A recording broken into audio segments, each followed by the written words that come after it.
Okay, welcome back. We're doing this on a different app.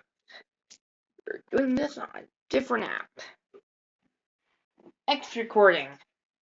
Because I've always had good experiences overall with X recording. So, yeah. We're doing this on X recording now.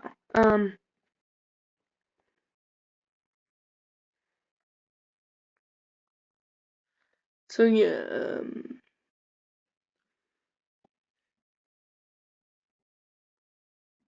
We're back with the lore, I guess. Trust me. Wait, this game is way better than wouldn't all be App doing Store this games. Where'd you get it? It's not available to download at all. What? I made it myself. Want to even imagine the lawsuits. Love Bug is a design found within the rejection room, and to be honest, this looks exactly like something Playtime would create. And while we don't have any information as to why the design was rejected, we do know that it never made it to full production. A similar design that looks right up Playtime's alley is Petite Pooch, who also never made it beyond the concept stage. Sunny Buddy sports a carefree, laid-back look, and that's probably because he will never have to worry about making it to the production line. We also don't know why Buddy never worked out, but I for one would like one of these guys on my desk. The egg-shaped surprise here would also not make it to commercial shelves. Intended to be cheap so children could purchase them with their pocket money, and designed to be a collectible, Playtime would shelve the idea as they pivoted towards larger toys. Daisy is probably the most notable rejected toy design, with the documents mentioning how Playtime had begun a big advertisement campaign for the would-be new toy, placing her all around Playtime Factory on posters and company branding. However, early tests with children resulted in many of them actually crying.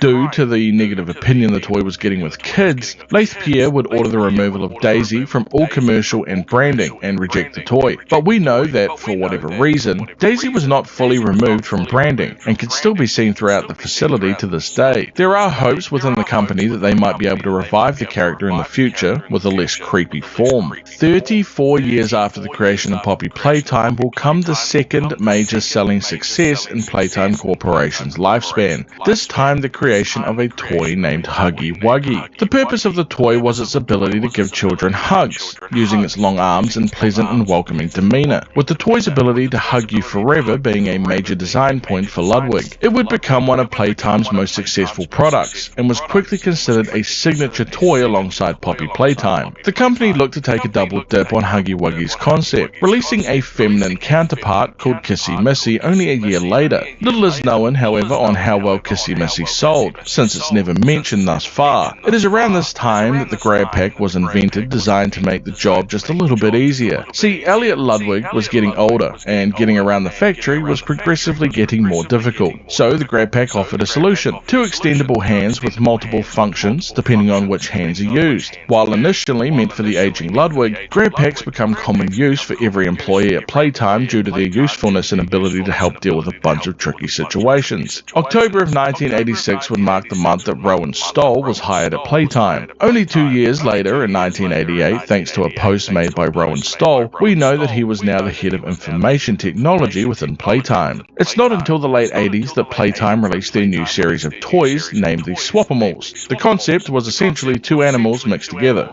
Genius. The two new toys released for this line were Catbee and PJ Pugapilla. Catbee was designed with a loving and playful look to make her more approachable to children. She would become incredibly popular amongst kids, and Catbee would be one of the toys that they could manufacture themselves in the Make a Friend room. PJ Pugapilla has 22 segments and 44 legs, with Playtime taking special care that no PJ went out of the factory with too few or too many legs, since children do notice and they've received letters about it before. 1989 would mark the debut year for the Smiling Critters toy line, launched alongside a cartoon series based around the characters that aired every Saturday morning during the summer of '89. A group of animal friends with distinctive colours and symbols as pendants, alongside different scents that correspond directly to each toy. It was key to Elliot Ludwig that each toy had its own personality and expressed key values that he believed in. The toy line consisted of Leader Dog Day, an energetic, upbeat, and welcoming sort. He represented the values of friendship and support, and sports a sunshine charm around his neck, and the scent used for him is vanilla. Bubba Bubbaphant is smart and knowledgeable, representing the values of studying and reading, often making observations, and loves to share knowledge to his friends. He sports a light bulb charm, and his scent is lemongrass. Bobby Bearhug is the caring and loving of the bunch, showing her values. She is the one to calm her friends down if there's ever any conflict. She loves hugging and always suggests activities that help build bonds between one another. Her charm is a heart, and the scent used for her is rose. Hoppy Hopscotch can be a handful to deal with, impatient and loud, but also energetic and a positive attitude, being a big motivator to her friends. Her values are getting out of your comfort zone and trying new things. She sports a lightning bolt charm and has a When it comes to my ADHD, I think Hoppy is definitely one of my favorites. I think Hoppy represents my ADHD, like, a lot.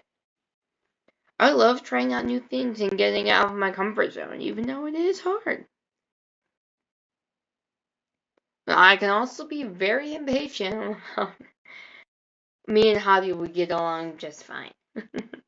peppermint scent. Kickin' Chicken is all about having fun and being active, skilled in skateboarding and generally having a cool, calm demeanor, but deep down he does scare quite easily. He shows the value of being able to face your fears head on, sporting a star charm and has the scent of ylang ylang. Crafty Corn is the artist of the group, a little shy and awkward socially, but she loves to express herself. Her values are creativity and seeing the beauty in ordinary things. She sports the color wheel charm and has a scent of jasmine. Picky Piggy is a foodie through and through, always making sure her friends are eating properly, showing the values of eating a balanced and nutritious diet, and reminding people not to skip meals. She sports an apple charm while having a citrus scent. Finally, we have the biggest controversy that until now Playtime has ever faced. Catnap, created as the silent type, but is a reassuring presence for others, and helps put them to sleep at the end of the day, sporting a crescent moon charm and using the scent of lavender. Initially, they were incredibly popular, likely due to their cartoon series becoming the main mascots for Playcare. However,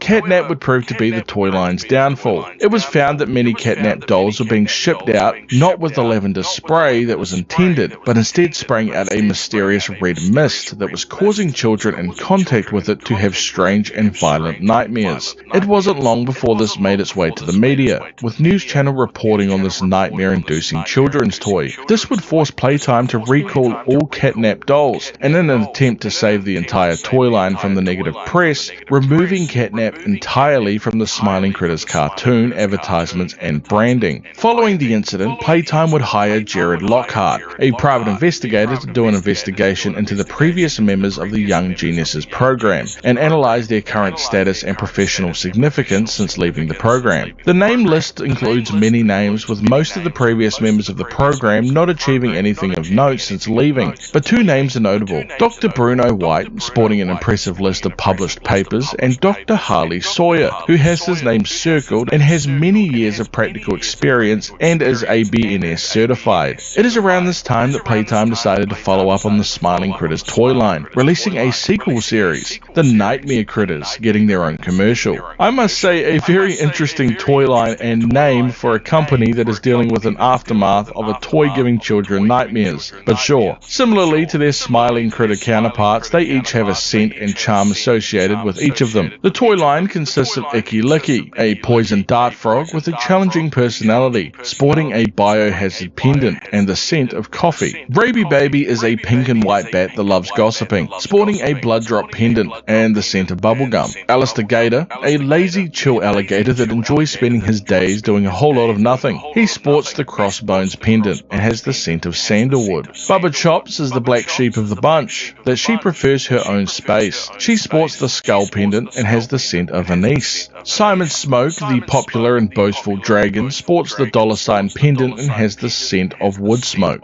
Poe, this night-dwelling raven, enjoys hanging around graveyards, sporting the thundercloud pendant and has the scent of cinnamon. Tui, the self-proclaimed trash rodent, loves collecting garbage. He sports the fishbone pendant and has the scent of petrichor. Rounding out the list is Maggie Marco. She loves her foods, in particular sweets. She has the shark tooth pendant and rocks the scent of chocolate. Nothing is noted about the success of the toy line, or if there was any backlash over the name, but they are quite the addition to the Playtime roster.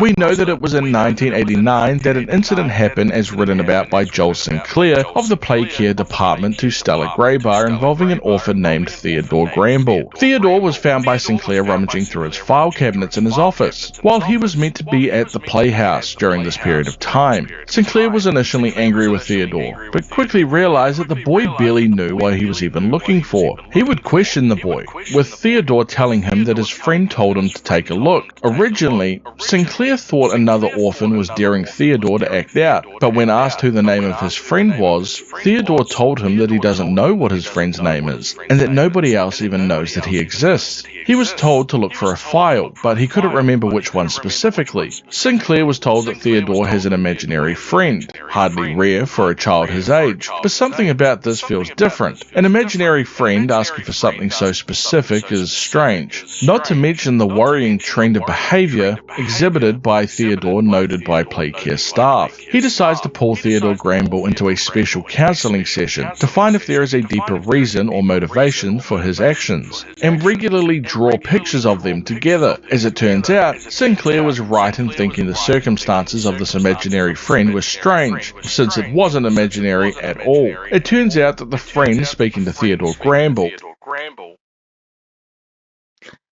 Okay, so we're probably going to leave it right there for right now.